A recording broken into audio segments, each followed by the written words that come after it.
एक छोटी सी वीडियो है जो कि बहुत ही कीमती है।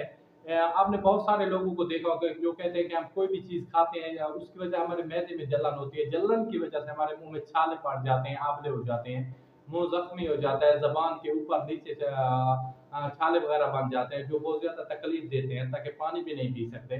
तो उन तमाम हजरात के लिए सिर्फ तीन चीज़ें हैं: सब्ज पुदीना, अनारदाना और इसके साथ लहसुन। क्या है, 7 से 8 पत्ते ले ले इसके सब्ज पुदीना के, चम्मच का तीसरा हिस्सा अनारदाना, और इसके साथ 3 से 4 जो फलियां होती है लहसुन की, इनको अच्छी तरह कूटे, इसकी चटनी बना लें। क्या लें? चटनी बना लें। और जो भी आप खाना खाते हैं, सुबह दोपहर शाम को जिस वक्त भी आप खाना खाते हैं, आधा चम्मच इसका चटनी का आप इस्तेमाल करें। इंशाल्लाह इंशाल्लाह आप देखेंगे कि आपके जो मुंह के सारे मसाइल थे, तकलीफ तो बिल्कुल खत्म हो जाएंगी। एक छोटी सी वीडियो है लेकिन बहुत ही कीमती है। तो हमने भाई इजाजत, खुदा हाफिज, वसलम, जज़ाकल्लाह।